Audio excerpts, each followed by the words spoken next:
It's my pleasure to present today's speaker, Vitalii Konarovskyi, with the talk Excursion Representation of Stochastic Block Model. Please, Vitalii. Hello, everyone. Thank you so much for the possibility to give a talk here. It is a great, as always, it is a great pleasure for me. And today I want to talk about Excursion representation of stochastic block model. And this is the joint work with David Clancy from University of Wisconsin-Madison and Vlada Limic, University of Strasbourg. And I would like to start from the motivation of the problem which I want to discuss today. And I will mention, first of all, the result of which we obtained together with Vlada some time ago about the scaling limit of stochastic block model. I want to work with in very simple setting. I will consider the stochastic, the random graph, which we call stochastic block model.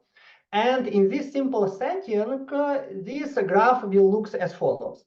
Let's assume that we have a group, two groups of vertices. Of course, we can have more groups, but since we want to simplify everything, so we will stop only on groups of two vertices. So I see that my camera is most probably I should turn on the light and then should be better. So we will consider two groups of vertices. And so by the way, the geometry here doesn't play any role. You can think, for instance, about the vertices as a group of peoples. For instance, the first group, it is all people who live, for instance, in Ukraine. And another group like here, so it is a group of people who live, say, in Germany. And then we will draw edges between the vertices randomly with the following probabilities. So we draw an edge inside, so between vertices from the same group with probability P, like here and so on, or here. And the edge with probability Q between members of different groups. Also, on the level of this example about people that I mentioned, you can think about the edges like friendship. So there is an edge between two people if they are friends.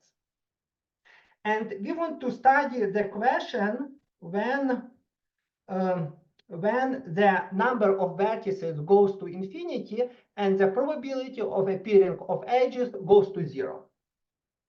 But we want to keep P and Q different and probably also be of different asymptotic.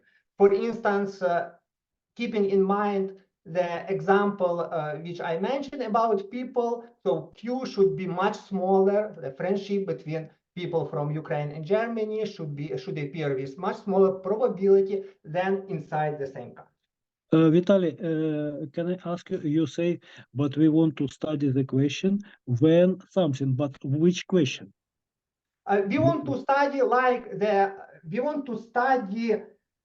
the limiting behavior, or we want to understand this object when the number of vertices going to infinity and probabilities goes to 0. And in particular, we will consider the sizes of connected components. Mm-hmm. So you study firstly the simple characteristic of graphs, like the number of connecting components. Right, yeah? right. I will say about that. Now I just describe the model, but this question, it will be discussed later. But yes, we will study, actually we will work only with sizes of connected components. Okay. But to be able to talk about the sizes of connected components and at least have some imagination of what is going on there, let's first of all consider the largest connected component in the stochastic block model. And if the probabilities of appearing the edges inside groups and also between different groups are the same, and is inversely proportional to the number of vertices. Here, remember, m is equal to 2, the number of groups. Then it is known the following, that if this parameter a is strictly larger than 1, then the largest connected components increase approximately as n. If a is smaller than 1, then it increases like logarithm n. But if you have exactly 1 over the number of vertices in the graph, then all components, not only the first one, but the second connected component and so on, will increase as n to the power 2 divided by 3. Vitaly, can I ask you what does it mean, all components? But it seems that we can have very different sizes, and maybe we will have a lot of sizes, like just one vertex, yeah? Here, I mean the following. We just consider all connected components. Then we consider their sizes. We will get some vector with some number. Then we order them. And then I say the second connected component, it means just a number which is on the second place. So for every fixed k, the case connected component have a growth like n. Right. I will say about that later. Right. Okay. But you see that it is only homogeneous graph, which is called Erdős linear graph. Also something you can find in the literature when P and Q are different, but approximately are the same. I mean the following: if Pn is given like that and Qn like that, then also we can say so. Then from the work of Bolobash, Jensen, and Riordan, you can make the conclusion about this asymptotic behavior. But this result, it is not exactly what we want to study. We want to study the question when Qn is asymptotically much smaller than Pn. And Pn, so is inversely proportional to the number of vertices in the specific group.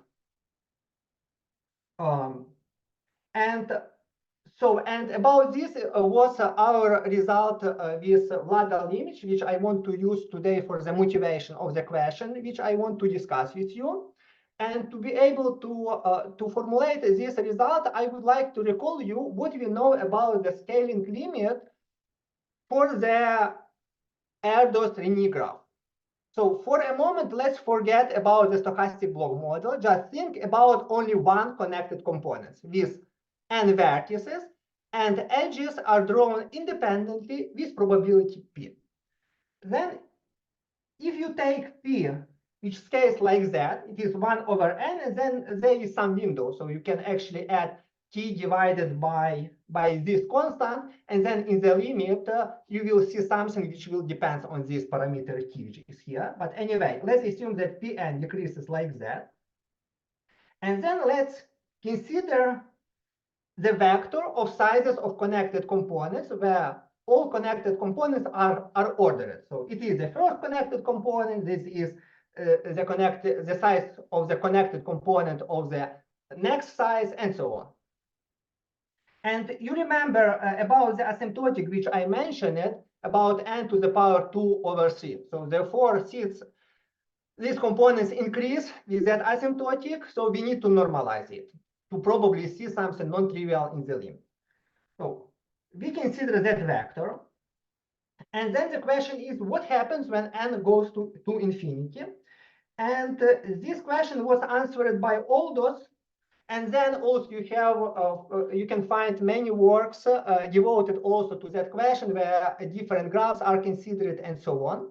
And this is a result due to Aldous 27, which says the following: that the limit of this vector, of the normalized vector of the sizes of connected components of Erdős-Rényi graph, will converge in L2 topology in distribution to a vector which can be described as follows.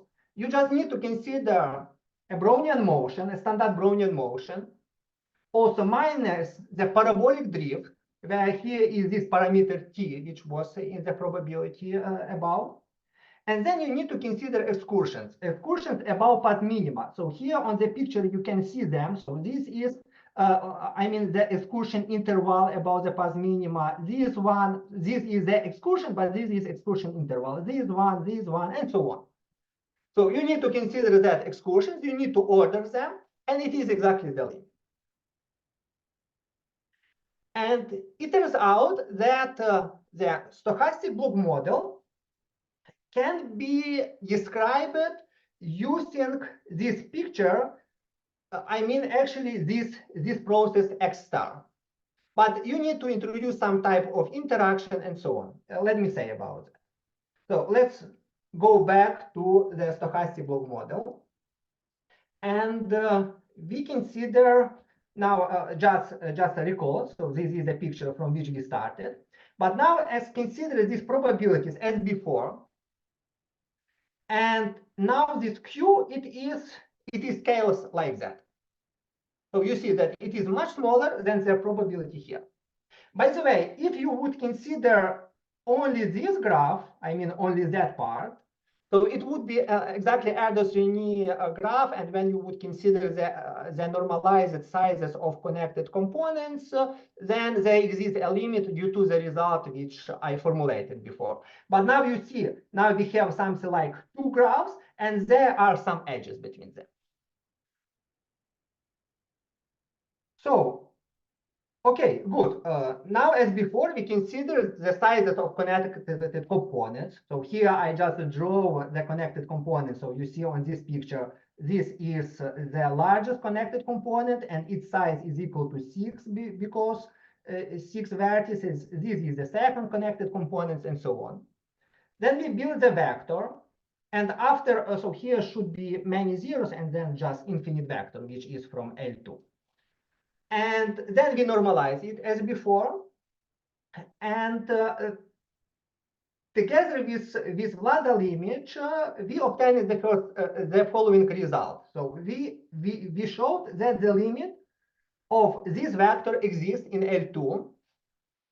And this result, it was discussed already at this seminar, maybe 2 years ago. When I presented our work, and let me recall just it. And to be able to define the limiting point of Zn, we will need to introduce the following interaction between random graphs. And the interaction is given as follows. So first of all, let's go a little bit back and take a look at this vector, which is here. So actually, so now up to now, we talk about the sizes of connected components. But as you know, sometimes it's very natural to talk about masses. And this interpretation, it is useful because it's helps you to simplify many things. And here also we can think about like a masses of the stochastic block model. If we prescribe the mass for every vertex, which is equal to 1 over, maybe I will take, so we'll say that mass of every vector here is equal to 1 over this normalized constant here, 2 over 3. If you prescribe masses, these masses to every vertex, then the vector of normalized sizes of connected components, it is exactly the vector of masses of connected components. And very often, also to the end of my talk, I will use also this interpretation. So now to define this operation, which I will use for the description of the limit, of the scaling limit of stochastic block model, let's consider a random graph which has two groups of vertices. I colored them by green color, and another group of vertices are colored by blue color. They must not be the same, but every vertex has a mass. So you see that the mass of this vertex is x1, this is x2, and so on. And then we will draw edges only between vertices of different groups, like here. So here, here, according to the following rule. We will take a family of independent, exponentially distributed random variables with rate or expectation 1. And then we will draw an edge if this between xi and yj, if the corresponding random variable is less or equal than the parameter c, which I mean this constant c, which is here, multiplied by masses of vertices, of the corresponding vertices. We will draw edge here, probably here, here, here. There could be also edge here, and so on. And then we consider the connected components.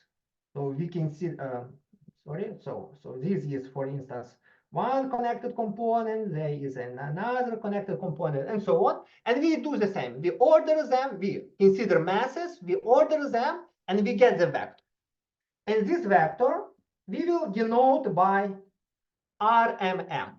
So restricted multiplicative merging. It seems that that this abbreviation came from that name. For the vector x1, x2, and so on, and vector 1 here. And then the result together with Vladal image, it reads as follows. So if you consider the masses of connected components of stochastic block model and take the probabilities like that, then the limit exists in L2 also in distribution, and this limit can be described as follows. You just need to take two independent multiplicative coalescent, one multiplicative coalescent or X star comes from the first group of vertices, another from the second one, and then you need to build this interaction between them. You need to take this RMM map, and then the vector which you get is exactly the limit. And when we obtained this result, after that appeared very natural question: what about excursion representation? So, because you remember that the Erdős-Rényi graph has this very nice picture via excursion representation, which also helps to talk about the properties of the limit of the scaling limit of Erdős-Rényi graph via excursions of some nice process. So the question is, do we have the same here? So just probably there is possible to describe the limiting object, which we called interacting multiplicative coalescent, when excursions of maybe some random field or some family of Brownian motion, and so on. And it is my main goal, which I would, the main question, which I would like to discuss here.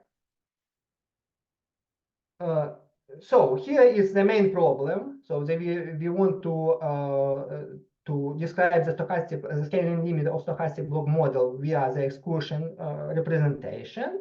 And here probably we can do that via excursions of some random field set. But one of the main problem is that it's not clear what excursions should be when you want to talk about random fields or when you want to talk about the family of Brownian motion. And to be able to reformulate this question and also make my talk clear, I would like to come back to the question about the excursion representation of Erdős-Rényi graph. I already formulated this result due to all those, but I would like to mention about the idea of obtaining that result, how actually we come from the Erdős-Rényi graph to the excursion representation. And the idea of all those was the following. So first of all, let's make a note that having the graphs, the Erdős-Rényi graphs of n vertices, where edges appears with probability independently with probability p, it turns out that we can match them or put them on the same probability space for all p simultaneously, such that this family now of graphs, family with respect to p, the probability, will have a good property. And you need to do the following. You just consider, you just take independent, uniformly distributed random variables on the interval 0, 1, and then you just draw h if and only if this random variable is less or equal than p. So then you draw an edge between the vertex with label I and vertex with label j. It is exactly, I mean, this has exactly probability p. But now, having this rule, you will see when you will increase p, you will get a cluster which will match together and they will increase. Moreover, if you replace this p here but something that comes from the exponential distribution, you consider a new parameter p tilde and replace p by that one, where p tilde, it is a constant from, say, from 0 to plus infinity. Then you will get a process. I mean, this process, the vector, the vector of the sizes of connected components will be a Markov process. And this Markov process will evolve according to the multiplicative coalescence dynamics. Namely, so each pair of connected components of masses x and y will match at the rate x multiply y into a single block of mass x plus y. And keeping this idea in mind, actually, we can generalize that because here for this random graph, right, your masses was the same. Either it was 1 when you don't talk about scaling, or if you consider that scaling, which we did, then masses is 1 over n2 divided by c.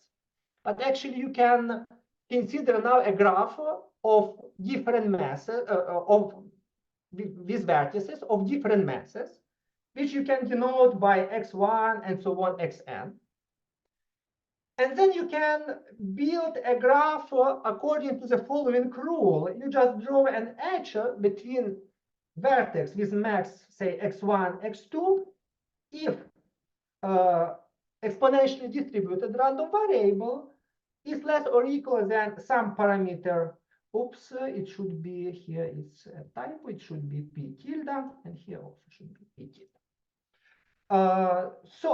And in this case, this vector of ordered masses of connected component also will be the Markov process, which evolves according to this multiplicative coalescence rule. And then the key idea of all this was the following. So it turns out that this vector here, the vector of ordered masses of connected components, can be defined via excursions of the Brace-First random walk. So you need to consider a process whose path looks as follows. You just take now just a family of exponentially distributed random variables, also with parameter 1. And for fixed p tilde, you need to divide these random variables by this constant p tilde, and then you consider the process that which looks as follows. So here, I mean, that process has jumps at at the values of these random variables, and then it goes down with the slope -1. And then again, jumps -1, jumps -1. When this vector, since this vector is finite, after some time it will go just to -infinity with slope -1. And then just using the properties of the exponentially distributed random variables and doing some combinatorics, he just showed that if you consider the excursions of this process above path minima, so here on the picture you can see this is the largest excursion, this is the second largest, this is the third largest excursion above path minima. the vector of the ordered masses of connected components has the same distribution as the ordered vector of excursions of this process. And after that, so I mean, the further way is very simple. What you need to do, you just need to pass to the limit in the right way. And now just let's come back to the initial Erdos-Rini graph. You remember that there we prescribe these masses to have the right normalization. And now you choose this P and tilde by such a way that this, I mean, this probability here, I mean, you see, so that type of probability or the probability of this event is exactly what we need for the Erdos-Rini graph. It is 1 over n plus t over n to the power 4 over 3. By the way, this P and tilde, you can, when you compute this, you can see that it is something like that. And then also show that taking this process, this random walk, and normalize it by the certain scale. By the way, here pay attention that this normalization doesn't influence on the excursions, right? Excursions remain the same. Then this process will converge uniformly on compact intervals, or if you like, in Skorokhod topology, to a Brownian motion with parabolic drift. So now everything what you need just to show that excursions are stable after passing to the limit. And it is exactly the case because the trajectories of the Brownian motions with parabolic drift are good in the following sense. So we will say that a function f without negative, by the way, this is a more general formulation. Now we just work with f, which are continuous functions. It's called good if it satisfies 3 properties.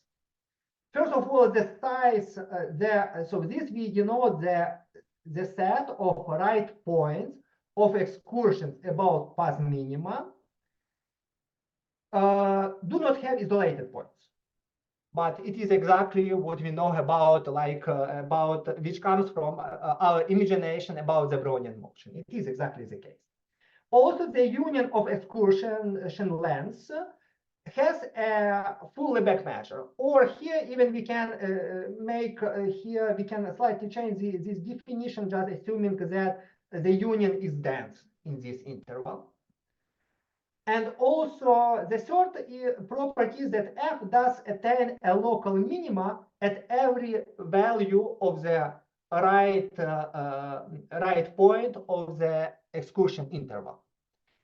And if you have a function which is like that, and if you have another family of functions fn which are code-locked and which converge in Skorokhod topology to the function f, then you know that the excursion lengths which are ordered, the first d excursion length, the vector of the first d excursion length, or so this is the ordered length of first d largest excursion of f. Then you will have the convergence. So having this result, it is not complicated to show that the ordered that the vector of ordered length of excursion intervals will converge to the corresponding vector associated with the Brownian motion, which actually gives you the limiting behavior. Okay, and now we want to do something for the stochastic block model. But you see that here we talk a lot about excursions. And okay, maybe it's also possible to rewrite this via excursions of some field of like breadth first random walks Z. But for us, it is not clear how to do. And to give this meaning some sense, we would like to reformulate actually the description via excursions via the description of the heating times. So let's see here. Let's see. Okay, I said that. Let's come back to this picture about the excursions of the breadth first random walk. And let's define now for every y, for every level minus y here, just say here y, we just defined the heating time, then the process, this process that hits the level minus y. So it is exactly T1. By the way, here, important remark also, which I will use later, says that actually you can replace this process by the process which is take the minimal value on the interval 0r of the process z. I mean, the path of this process, it looks as follows. It is like z, and then it is minimum, minimum, minimum, that is z, no, I'm sorry, it's here, here, here, and so on. It is the process which I will denote z bar. So then this stopping time can be also defined as a heating, the heating time of this process z bar to the level minus y. And then even from this picture, you see that actually the jump of the stopping time, it is exactly the size of the corresponding excursion interval. So therefore, this we have the following observation, that the collection of decreasingly ordered, I mean, that this vector, which we discussed on the previous slide, the vector of ordered masses of connected components, can be described by jumps of the heating time. And now it turns out when you want to work with random field, the heating times also make sense to discuss. So therefore, our first goal will be to describe the stochastic block model and its scaling limit via the heating times associated with some random field of Brownian motions with parabolic. And I would like to, first of all, say about the heating times for a random field. Here, I want to consider some special type of random fields. I will consider a map, which maps now not only like a half real line, which is responsible for time, but now I have this real line to the power d. Actually, I want to consider something like field.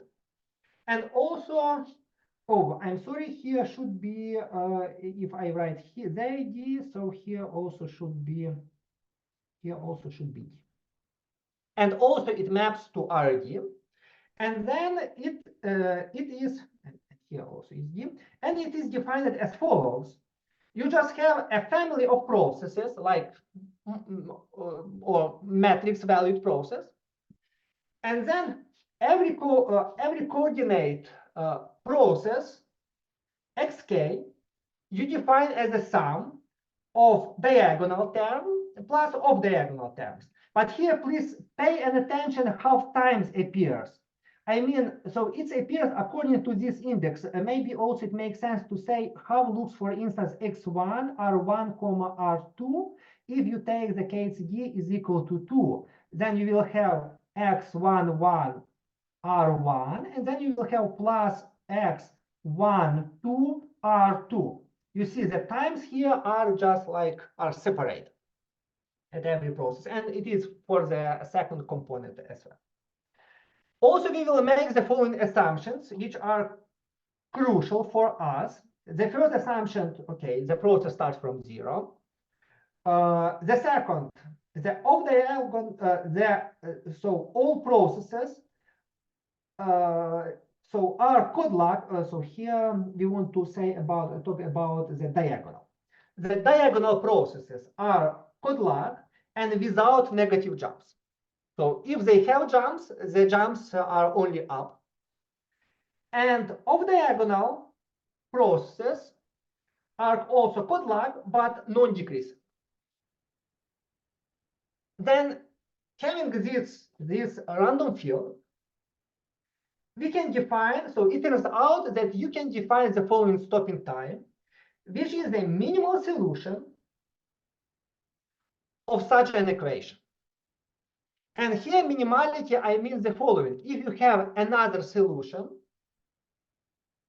then these another solutions have components which are larger or equal than the components of this minimal solution. So therefore, I will use this notation here.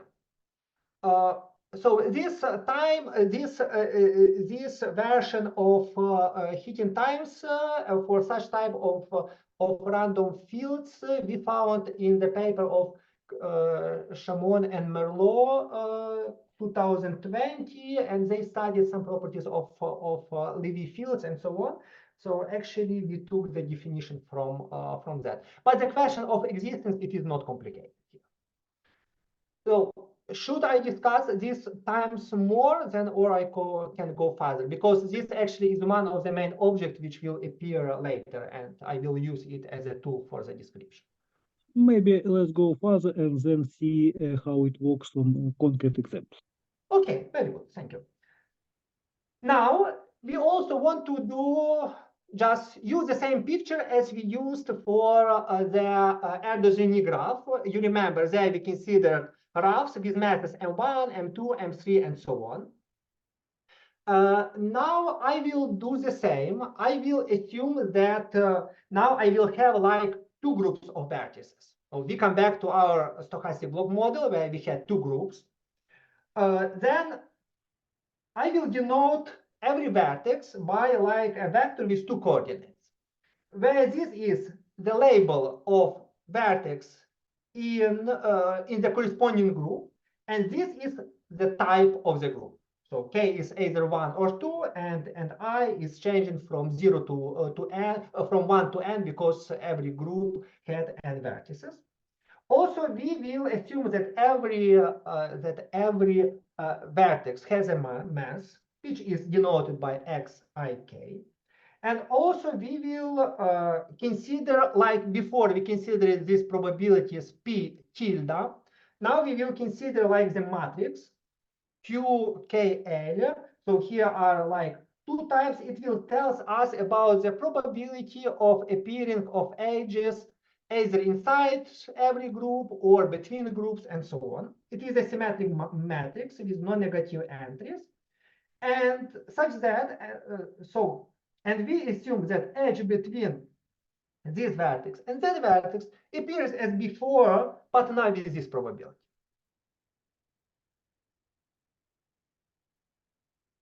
By the way, if you want to come back to the model from which we started, then you need to take, so this stochastic block model with this type of probabilities for which we have the scaling limit.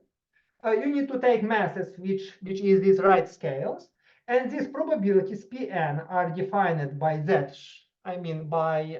by such expression.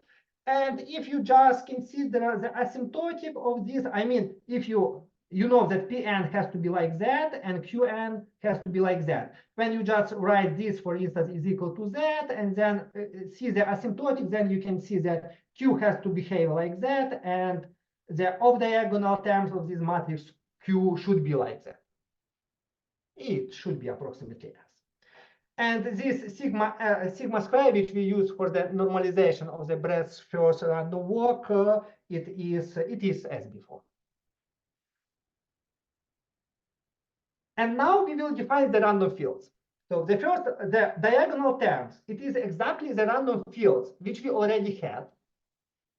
But now you see that for every n, you have just an own families of exponentially distributed random variables. So for different L, these processes are independent. And the off-diagonal terms, it is exactly this part which is written here. If here index is L, then here you have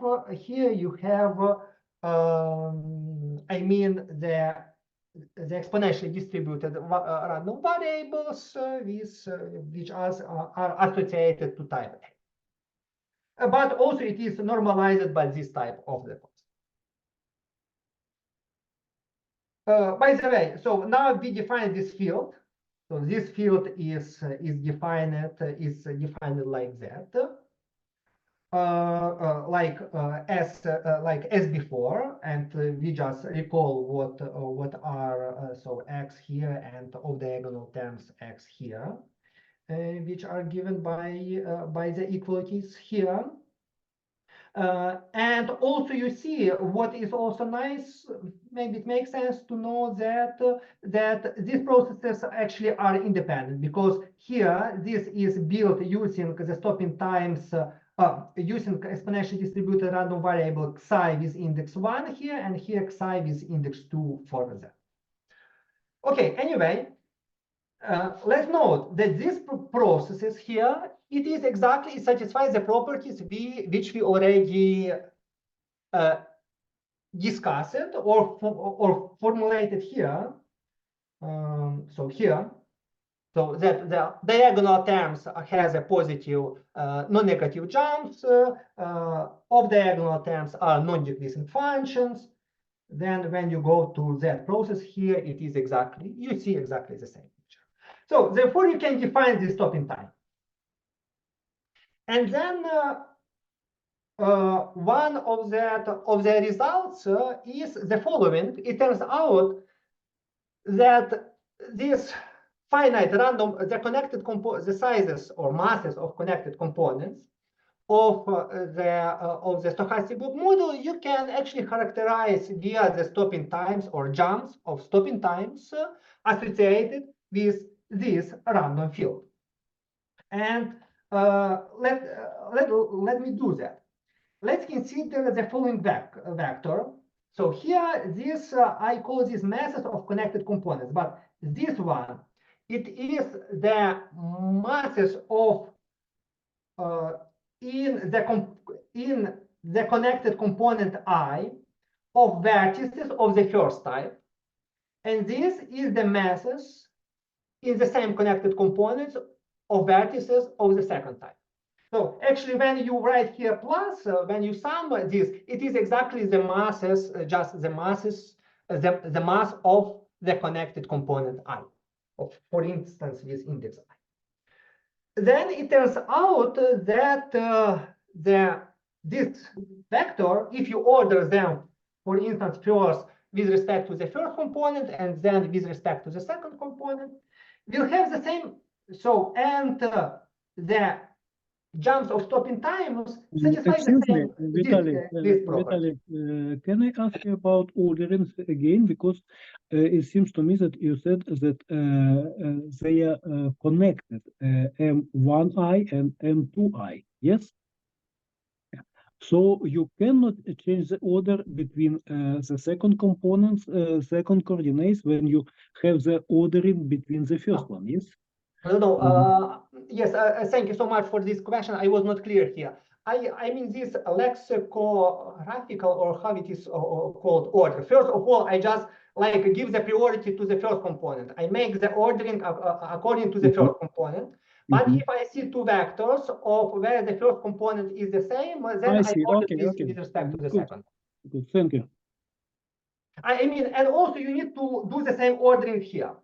So, I mean, I need to somehow preserve the order, make the order the same here and here. And then you can show that this, I mean, that the jumps of stopping times can have the same distribution as a matrix. So this matrix here, so it is exactly, so I mean, the entries of that matrix appears here. And you need to just take this matrix and multiply by the corresponding vector here. In particular, when you consider the sum of jumps of the coordinates stopping times, that is L1 norm. So here, if you like, I can write that here it is written T, Y, I plus, but the first coordinate minus T, Y, I plus, and you do the same for the same. So it is here. So it will be exactly that part. Okay, it is not exactly the same what we want, because maybe it would be natural to have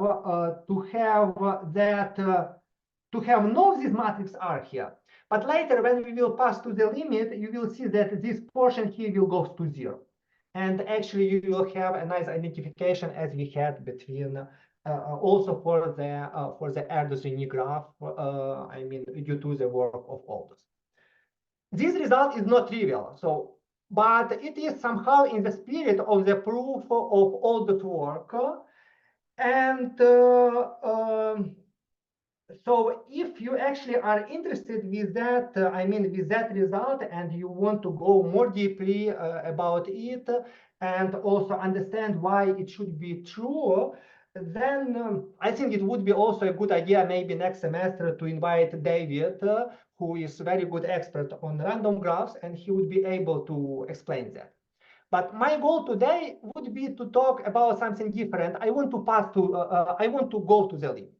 And I want to show how we pass to the limit, because this is a second very non-trivial and important question.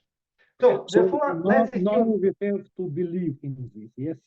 Yes, but I mean, I also try to build my talk by such a way that you actually should believe. If you believe the result of all those, then you should also believe that result. But what also here maybe I should note, that actually we started to work with Lada, and we went a little bit in different direction, trying to describe the scaling limit via excursions. And then David contacted us with this type of idea that was non-trivial for us. And when he explained it, the reason why it goes, why it's like that, and so on, so many things became clear, and then we could combine all ideas together, and actually we could finish this work with this excursion representation. But I agree, if you see the formulated result here, it's not complicated to believe that it should be true. Okay, let's come back to this, also to this case, to this example that we started with. This is the stochastic block model with that probabilities for which we know the scaling limit exists. We took the masses, we took these probabilities Q, and then we see if we normalize, like we do the same what Aldous did, because this is exactly the process which Aldous considered. It will go uniformly on compact intervals to a Brownian motion with parabolic drift, because it is the same process. But if you consider the off-diagonal terms, which is like that, and you also normalize them by the same constant, then you see that this process can be rewritten via that process here. And you will have, and what you need to do, you need to here add and subtract this minus r, and then you will get actually, so this r here, and then you will have something like that multiplied by the process which is here. And then what nice is here that we know that this has a limit, so this goes somewhere. This, if you take a look on this, on these probabilities or these components of matrix, it will go to 0. And if you take a look on that, it will go to S. So therefore, you see that the off-diagonal processes, it's converged to SR. That what I said, that R, I mean that this goes to 0. So therefore, I mean, what is very natural to believe that, okay, now we take the limits of our process. We define the same field as we define it for the pre-limiting. We define the stopping times. And then maybe we have the same result. I mean, in particular, that the limits of the scaling limit of the masses of connected components will go actually to the jumps, to the L1 norm of jumps of this heating time process. But here the main problem is that the stopping times is very bad objects when you want to pass to the limit. And here the problem is because, for instance, when you even take the Brownian motion and when you consider the stopping times process associated with that, also it is not clear how to work with it. And then this idea, when you pass to the excursions, it actually helps you to work because you can prove some topological properties of Brownian motion and then show that excursion length this will converge. But now you have stopping times of random fields. And also to be able to pass to the limit, I mean, to be able to prove this theorem, then you need to do something, and you need to probably go back to the excursion representation. And here we have very, very naive idea, which looks as follows. Probably we can build a continuous curve, which will contain all stopping times. And then you can, instead of the stopping time of random field, you will be able to consider the process along this curve, which will be just a usual process, which depends on one parameter.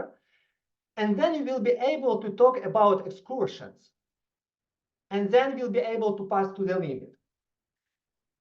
And this idea from the first look was very naive, but when we started to work with stopping times, when we started to just to compute the stopping times, to define them precisely, so we realized that it is a really nice idea which will work. So therefore here, I would like to tell you about this idea. I have 10 minutes. I hope that I will be able to finish in 10 minutes. I will be able to speak. I will try to speak faster.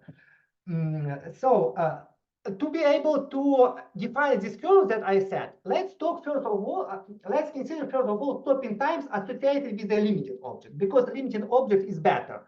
I mean, here you have like the Brownian motions and you have like SSR, that is linear function. And so this was the stopping time. But first of all, I would like to make a note that we can actually go from this process to the process where we replace the diagonal processes by the infimum of Brownian motion on the time interval 0, 0r. So this process is better because this now function is just decreasing function, this function is increasing, and so on. And it's not complicated to believe that stopping times are the same. Then this curve that I said, it must be the same. Actually, you see that these two functions or these two processes must be equal each other on the stopping time. So therefore, let's build a curve where these two things will be the same and choose the parameterization by such a way that the norm, L1 norm, will be exactly the parametry. And then when you do that, when you write this equation, actually you can solve it. And in the next slide, I want to show you how we solve this equation. But having this curve here, it is now not complicated to prove, and actually I will do that in next slides, to define the stopping time, which is associated with just, you take just one coordinate process, which you like. You see, you want one, the first one, the second, and so on. You put there this curve, which depends on one parameter. You have a usual process. You consider the stopping time, and then because of this property, actually, and the fact that the curve has to contain all stopping times, you will see actually that the stopping time of y. So here when you put y, it is the same like y here, and when you compute the norm, L1 norm, because of this property, it will be exactly S. So then talking about L1 norm of stopping times, it is the same as you will talk about stopping time of this new process. And to be able to define this curve and to be able to understand why this is true, let me do a few computations. But Vitaly, let me ask you, why do you think that this curve will help you? Because as I understood, the jumps of this random field which you propose, they are different for different coordinates, yeah? Yes. But you define something different, yeah? Yes. I mean, so here it is known. So I want to answer this, but since I have a little bit time, let me go down and you will see the answer in my talk. Because actually I will talk about this curve, how I build that and how it is connected with this jump process. Okay. First of all, let me say how we build. Okay, I thought there's some questions. How we build that curve? Let's recall that we have that one. What actually the stopping time is? The stopping time is the minimization of that problem. Then, here it would be nice just to jump. Then it is the same if you will minimize the sum of coordinates. Can I hear? Okay, then it is the same. Since these two processes are the same, you can replace this equation by the equation like that. Then after that, just let's plug in, I mean this process and this process into the second equation. And you see that here is dependence on R1 and here is dependence on R1. And here is dependence on R2 and R2. You can actually move these terms with R2 to the left, with R1 to the right. You will see it like that. Let's denote these functions which we have here. So they are here. And note that these functions are strictly increasing and goes to plus infinity and start from 0. Then what I wanted to say, and then the last step, actually, either you minimize this problem or you will take away this bar here. It will give you the same solution, because the solution should be exactly the point where these coordinates is decreasing. So therefore, the infimum on the solution will coincide exactly with the value at the end of the interval. So therefore, we have the minimization of this problem. I mean, we want to this T solve this problem, and then we want to define a curve such that when you plug in, I mean, the corresponding coordinates, like here, the second coordinate of the curve, here, the first one, you will have the equality. And also you choose the parameterization by this way. And then if you have this curve, and when you come back to this problem, it is the same as now you just saw the minimization of this problem, right? And since this U, it is exactly, I mean, the L1 norm. So actually, I mean, having just this problem, it is the same as you talk about the minimization of that. So, and this gives you the way how you can have the curve which satisfies that property. How you can maybe you need here prime, yes, gamma prime, yeah. Gamma prime. What is prime? You mean derivative? No. No, but no, you said that it is parameterized by you, or you just want to have the then what is it is then just norm of you, norm of gamma. So this this what is written here? It is a vector. It is a curve on the plane. It is gamma 1 of u plus gamma 2 of u is equal to u. Oh, I see. So it is not less. This you mean the parameterization? Yes. When I talk about the parameterization, I mean exactly about because it was strange already to expect smooth curve, yeah. Yes, sure. This curve is non-decreasing. Here it is even strictly increasing, but okay. So and now let's we reformulate it, but it turns out that this curve can be precisely defined. You can solve this equation precisely, and you can do that. I mean, this even not for the functions of that form, but also more general class of functions which satisfy the following properties. So assume, so you see that here the function is 0 is 0. It goes to plus infinity at infinity, and they are strictly increasing and continuous. So therefore, they exist inverse function. Actually, GK is homomorphism. You can build the inverse function, and then you define the function in such a way, and then you define the curve like that.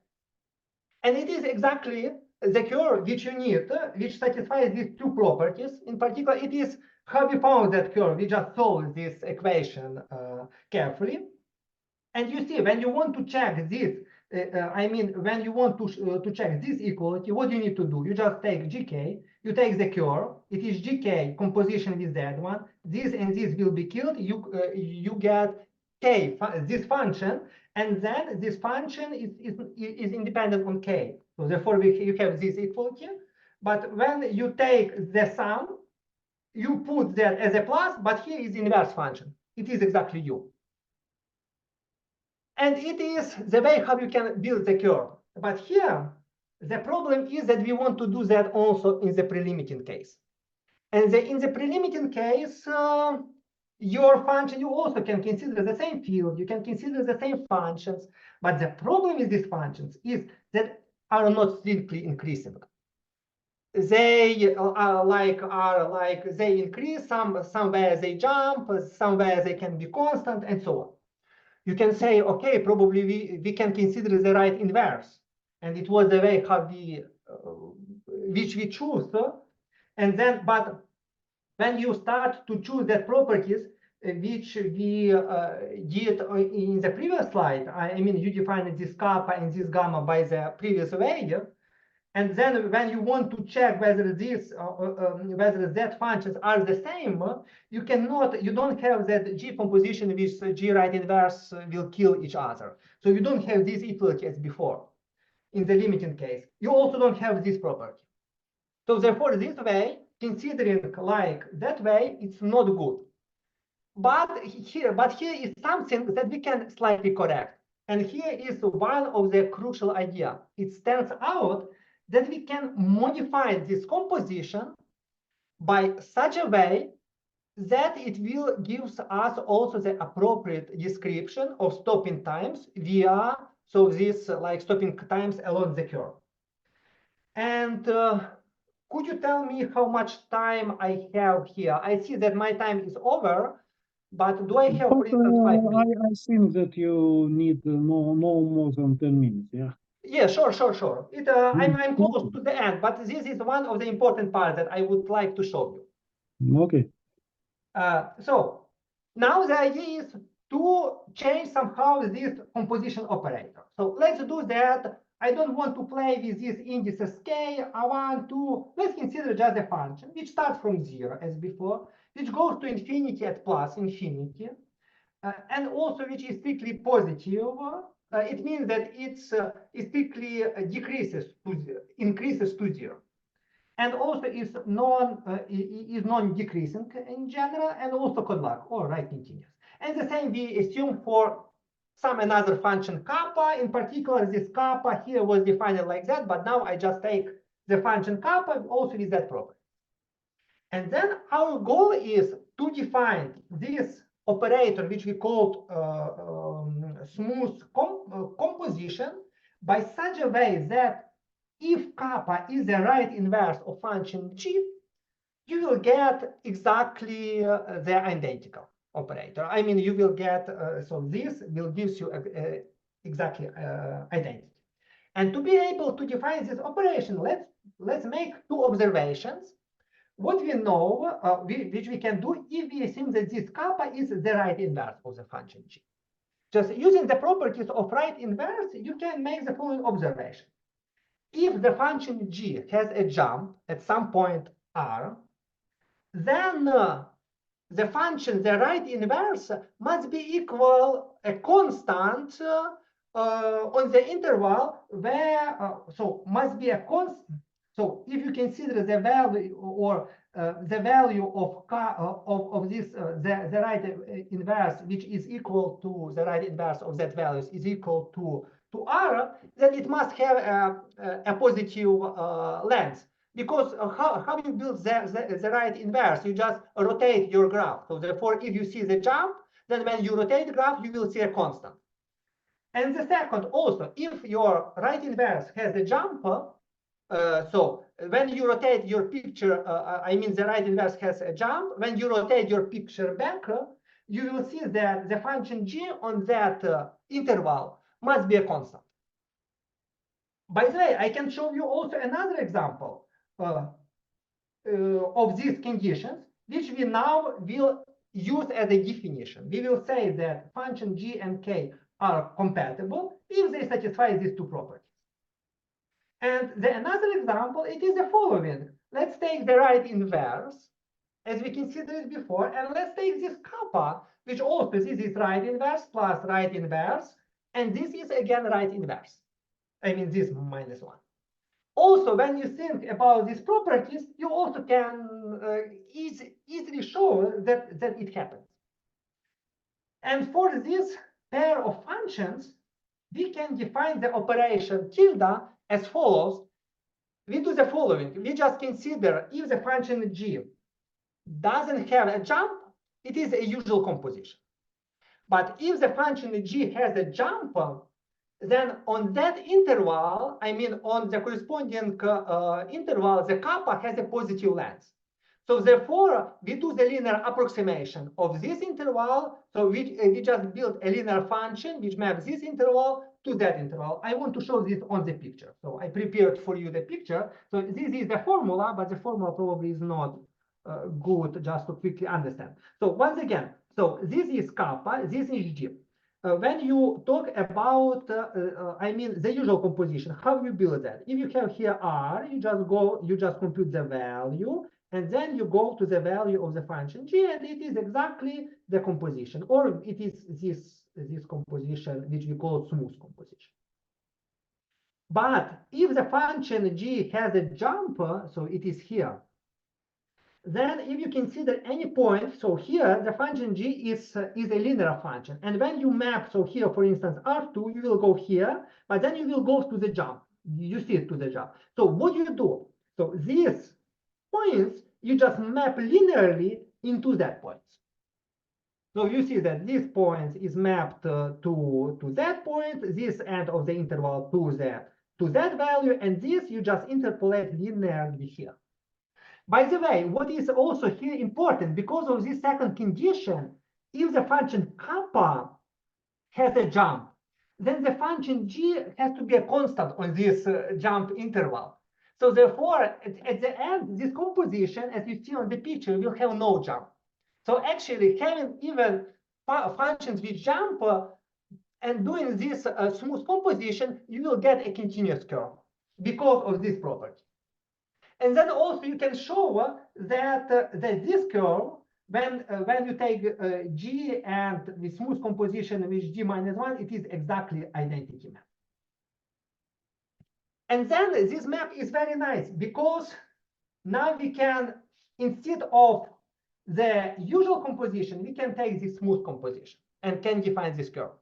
And then we can show also the same properties. So it is also the norm, it is exactly u. It is something like not exactly the properties that we want, but it is enough for us. And also, if you consider this pre-limiting case that we considered before and consider the stopping times associated with that field, you will get, you can describe all stopping times via the stopping times of this field on the curve. And then the last result, which you need to prove, it is exactly stability result. And it is also nice, I mean, what is nice with that curve, that actually it is that operation, that smooth compose, it is stable with respect to passing to the limit. In particular, if you have a field which goes in Skorokhod topology, I mean, every process, diagonal, off diagonal, and so on, goes in Skorokhod topology to some limiting process. And also, you know that off diagonal terms are strictly increasing. You remember that in our case, off diagonal terms looks like that. They are strictly increasing and continuous. Then actually, you can show that this curve will go uniformly on compact intervals to, I mean, to the limiting curve, and which is constructed by the same way. And also, when you consider the random field on that curve, also it will converge. So therefore, now everything what you need to do, you just need to show that when you consider the x, you need to show that the path of the limiting field is good in the sense of the definition which we formulated. Then we know that excursion will converge, and actually it gives us the main result. So, and here I just formulated this result via excursion description of the limiting object. So what you need to do, I mean, this scaling limit here, it is described as follows. You just need to take the Brownian motion, this parabolic drift, take minimum, build that function, construct a curve, and then we know that this process can be described as so has the same law as the law of ordered excursion lengths of the corresponding field on this random curve. And also what is nice here that you can also do here also with not two blocks, you can consider m blocks, you can consider non-homogeneous graph and so on, and this picture works. The work is big, so now at the moment it is 85 pages proof, and we hope that it will appear soon in the internet. So it was really hard work, but I hope that I could explain you some main idea how we obtained that result and also what the main result is. And here, so at the end, we decided to split that work into two, and we hope that these two works will appear soon in the internet, and also you will see this result there. And now, thank you so much for your attention. Okay, thank you very much. Now it's time to questions and comments, please. I have a very short question. If you go to your G1 and your kappa being compatible,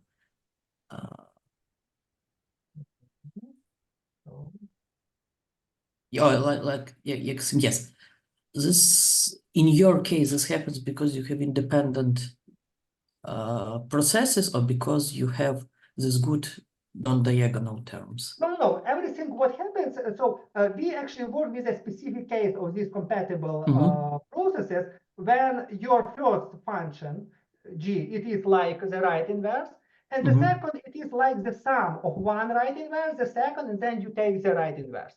And it is only because of this specific structure. Let me just say why. Because you see, if this function has so why it is like that, you can quickly probably see that from the following observation. If this has a jump, it means that this function is a constant. So I mean, you just need to very carefully just check. So that, okay, I can do that myself. So there is nothing except for very simple properties. Thank you. Thank you. Thank you. Other questions, please?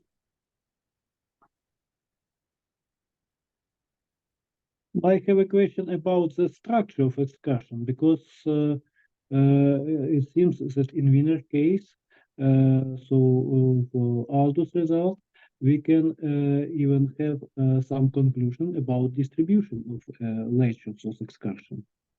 So we can have the result about the limiting range, scaling range of components. What is now? What is known now? Do you have something about the structure of excursion and its distribution? Or at the moment, no?